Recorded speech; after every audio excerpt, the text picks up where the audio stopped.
Ayan po, isa pong mapagpalang pagbati sa lahat ng aking mga subscribers, followers at mga viewers. Sana po ay nasa mabuti kayong kalagayan at siyempre ligtas sa anumang uri ng kapahamakan at malayo dito sa mga politiko o mga kawatan. Ayan. At ganoon din po aking pong binabati itong mga politikong mga kawatan na ito na sana ay magkandamatay na kayong lahat. Ayan po.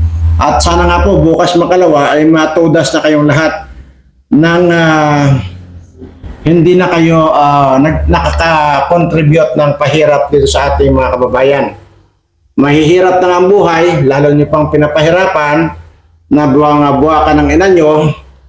Kaya ang resulta, wala na pong masaing itong ating mga kababayan dahil wala na kayong patigil-tigil sa pagnanakaw sa pera ng bayan.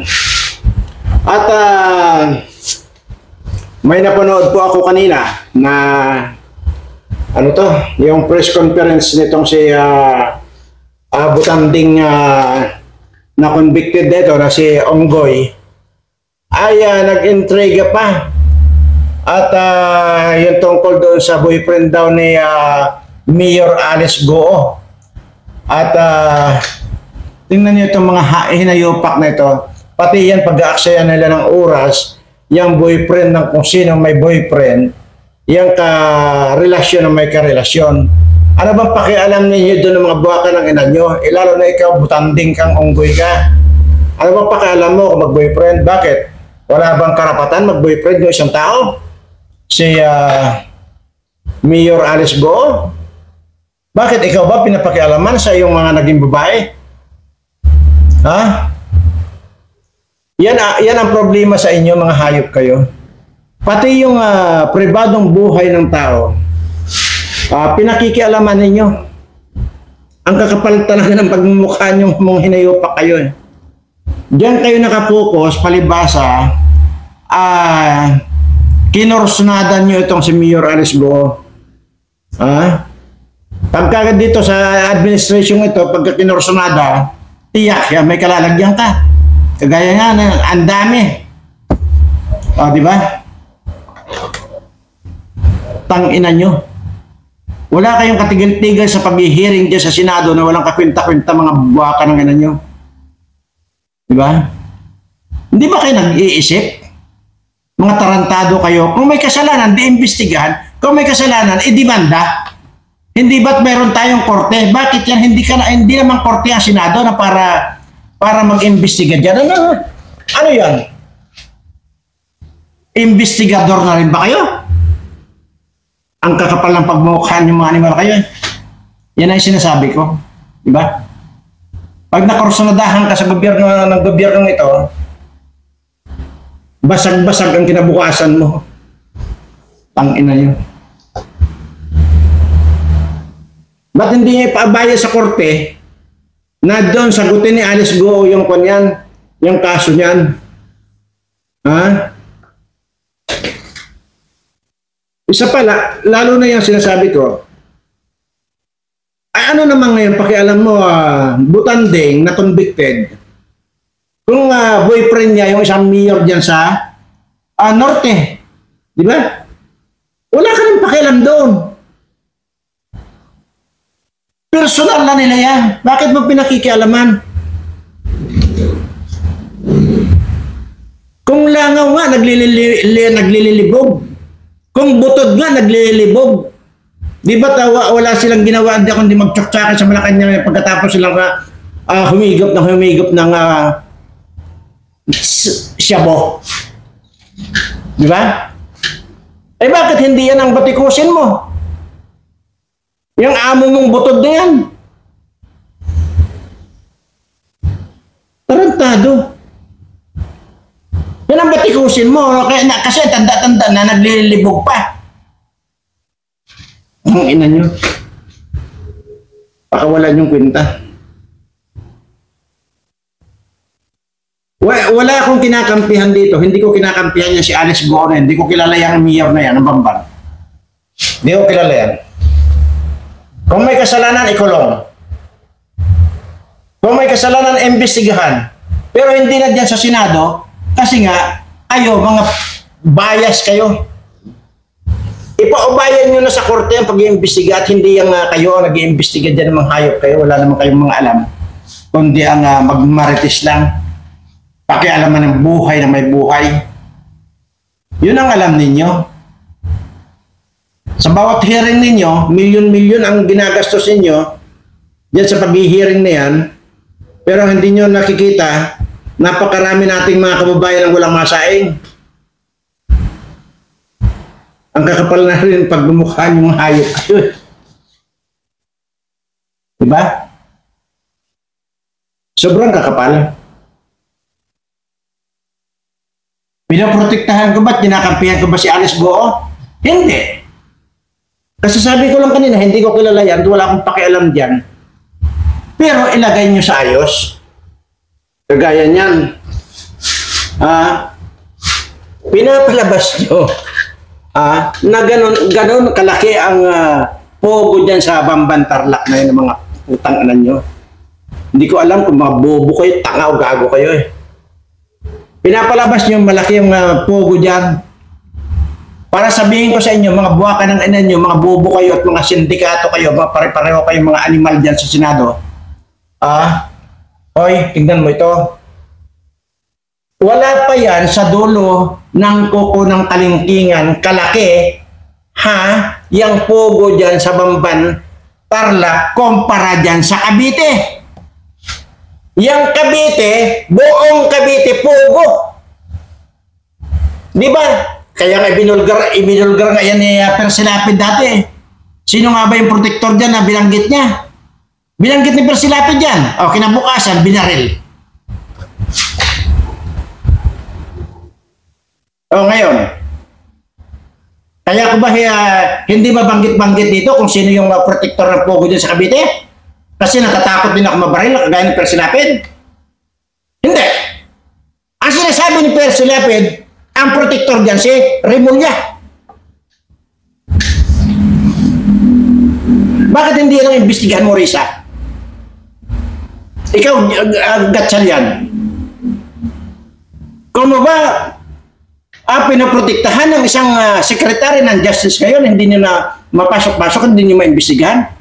At ang lagi nandiyan sa inyo, pag-iimbestiga itong Bamban Tarlac na ito, na kapiranggot lang yan, wala pa sa dulo ng kalingkingan na kukuko yan, maliit, kumpara dyan sa Cavite na pogo.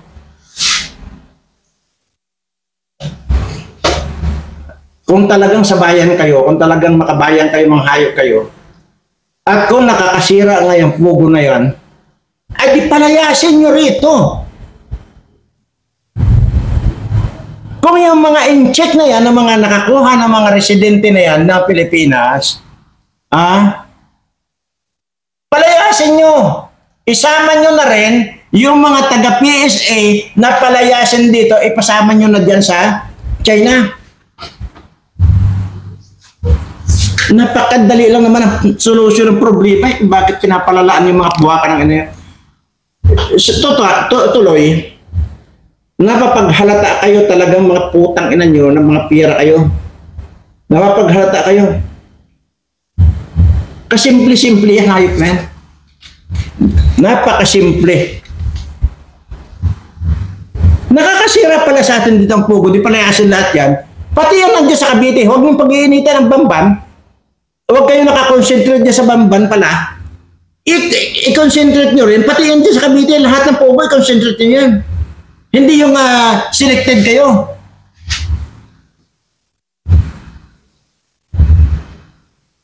Nakakapag-init lang ng ulo ng mga buwaka ng anyo dahil habang ginagawa ninyo yan, parami ng parami itong mga nagugutuman nating mga kababayan. Diyan ang nag-iinit ang ulo ko. Pero kayo, tiba-tiba na mga hayop kayo. Sarap yung pagtitigpasin ng liig mga animal kayo. Ay nako. Nandito lang kayo sa harapan ko, hayop kayo. Pag hindi ko kayo maging yung kaluluwa ninyo, sunugin ko.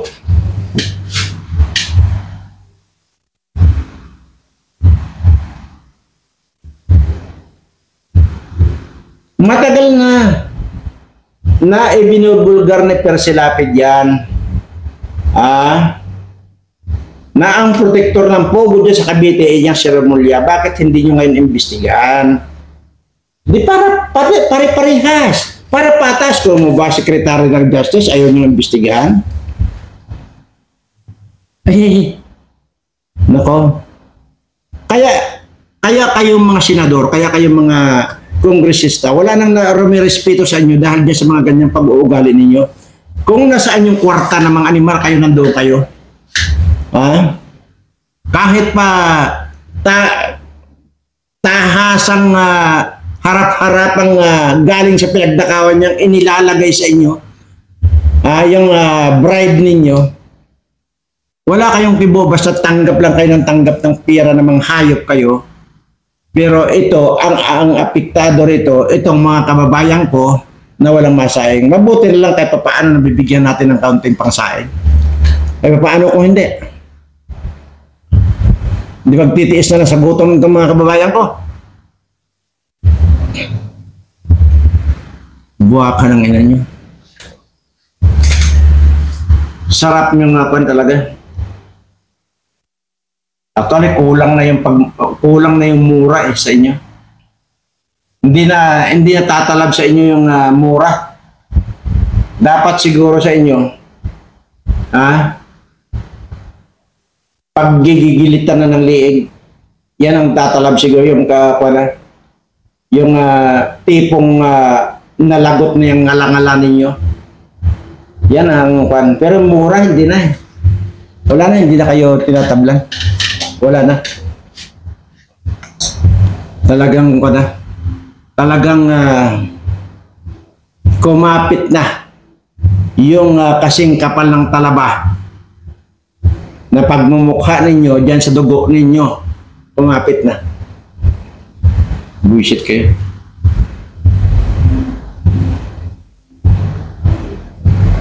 Dikit ba naman tarantado? Nakakonsentrate kayo. Ilang araw na nakapanaya hearing dyan sa Senado.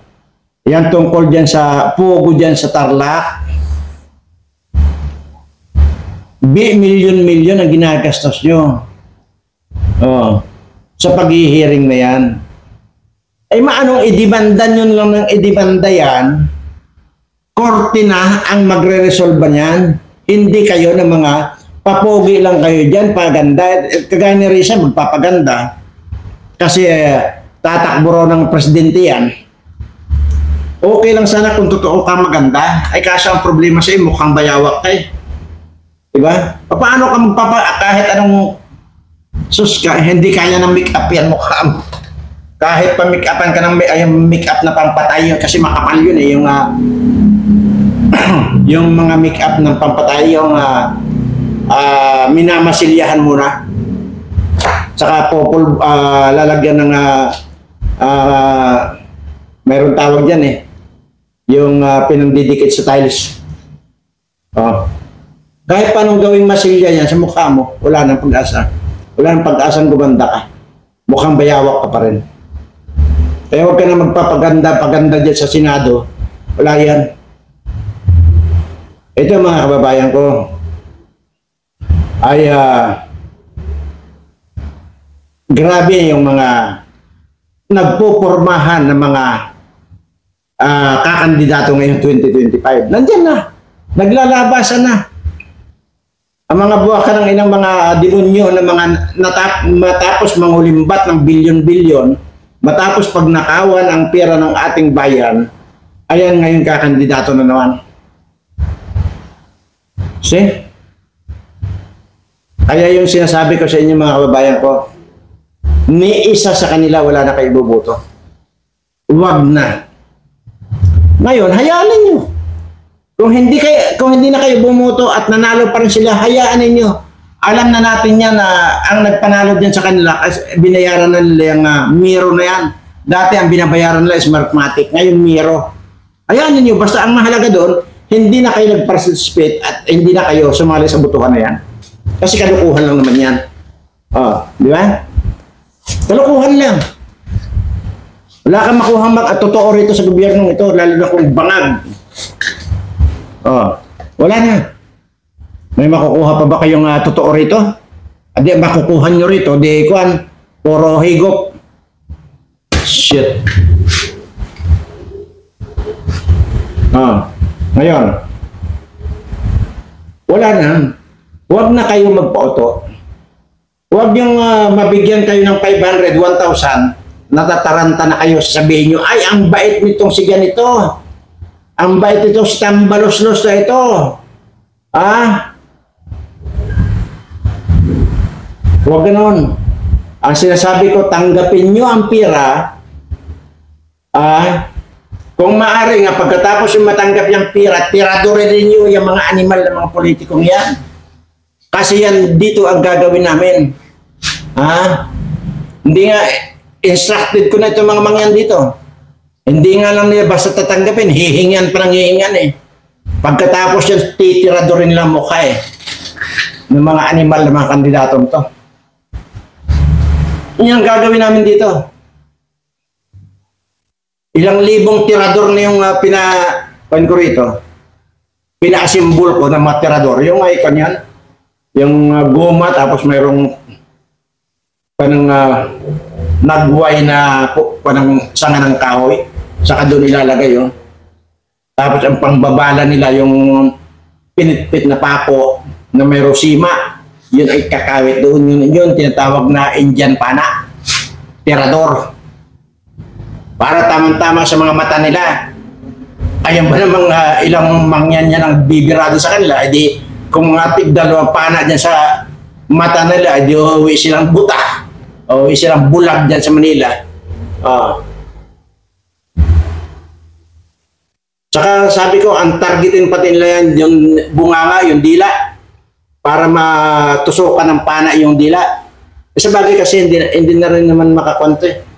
Ang oras na tinablan ito, wala, simenteryo yan kasi may kamandag yung pinapababad ko sa kamandag yung pangpana nila. Ibig sabihin, pag tumalab sa kanila, Ave Maria sila. Yun ang gagawin namin dito. Huwag kayong pakakasiguro sa inyo ngayon. Darating at darating ang araw na may maghahunting sa inyo. Pero wala na eh.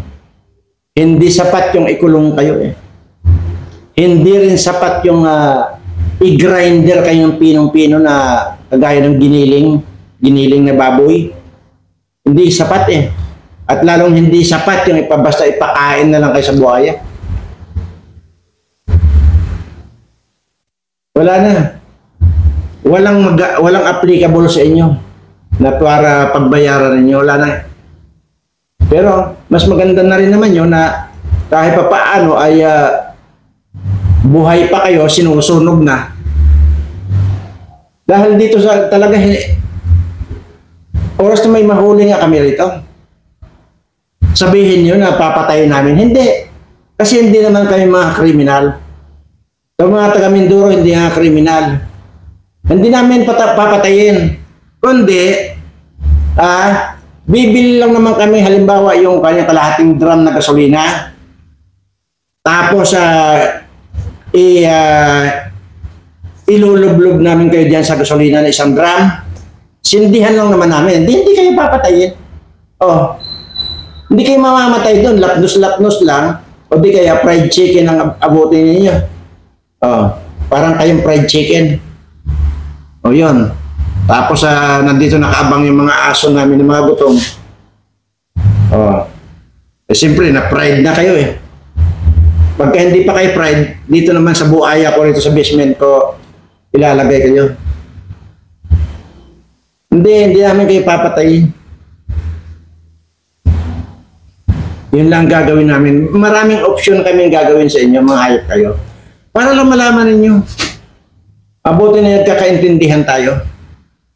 Either babalatan namin kayo nang mula rito sa bunburan ninyo, binalatan kayo hanggang talampakan na para kayong mga palaka. Nako. Tapos bubuhusan namin kayo ng suka na may sili. Tingnan ko lang. Pagkatapos yan, hindi pa kayo makontento. Pag may sili na kayo, may asin na kayong katawan ninyo, may sili na, may paminta na, may suka na, ay di doon naman kayo lulublog sa galon na may gasolina at saka namin kayo sisindihan. Ay di wow. Imagine nyo na lang yan. Dahil dito talaga gagawin namin yan. Alam nyo bakit? Kasi gusto namin ipakita rito sa buong mundo na talagang sagad na yung inyong kasamaan. Kaya pagbabayaran niyo sa pamamagitan ng walang hanggang kahirapan, dito pa lang sa lupa, sisiguraduhin ko sa inyo, maghihirap na kayo. Pagdating niyo pa sa langit, susunugin pa kayo doon. Ganyan ang gagawin namin. Kaya imagine nyo lang. Hindi lahat ng pagkakataon sa inyo, maniwala kayo sa akin. Dahil nga, di natin alam.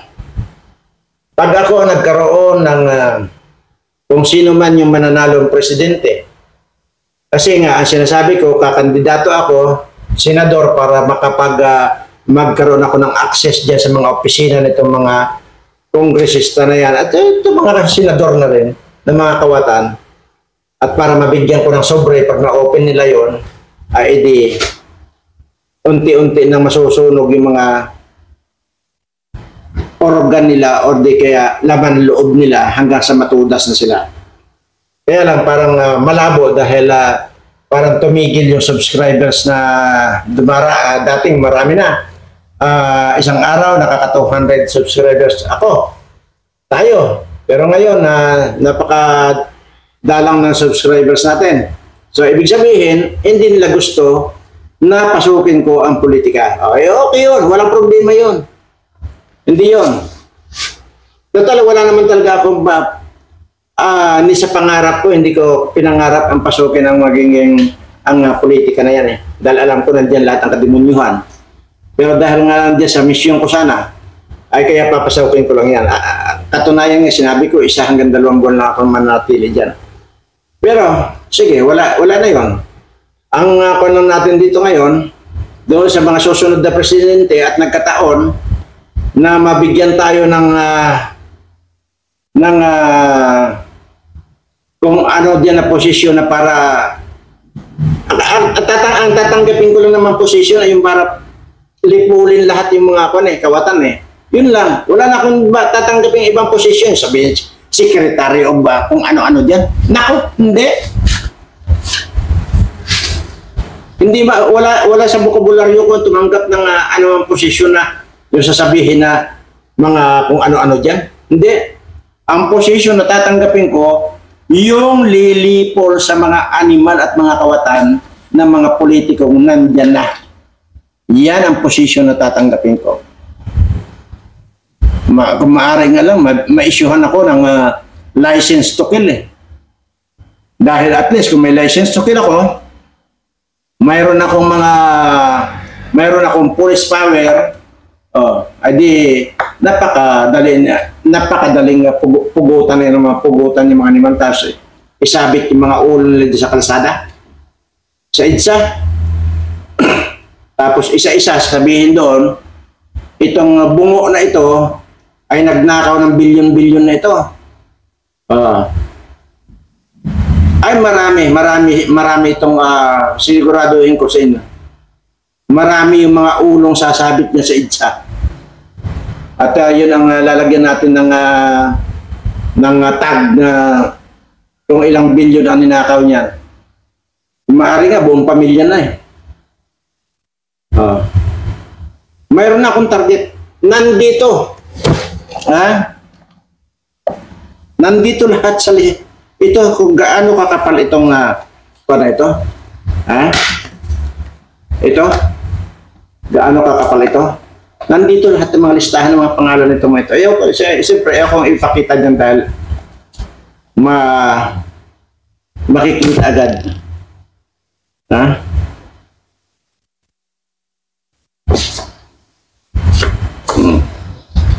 Para mabigla na lang sila. Wala akong kundyan. Sisiguraduhin ko na pagka ibang presidente, may mag-o-offer sa akin ng posisyon. Ha? Pero kahit kailan ayaw ko ng posisyon. Ayaw ko ng dungisan pa yung itong mga palad ko.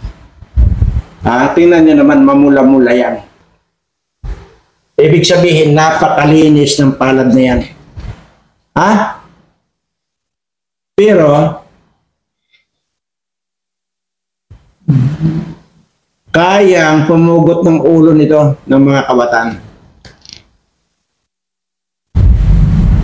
Nakakapa na kayo eh. Nakakapika na kayo eh.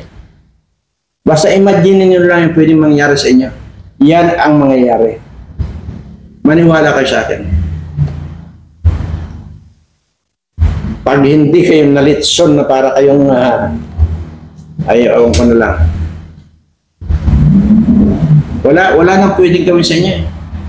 At sisiguraduhin ko naman sa inyo, hindi namin kayo yung sabihin na babarilin at instant na mamatay kayo. Wala, hindi.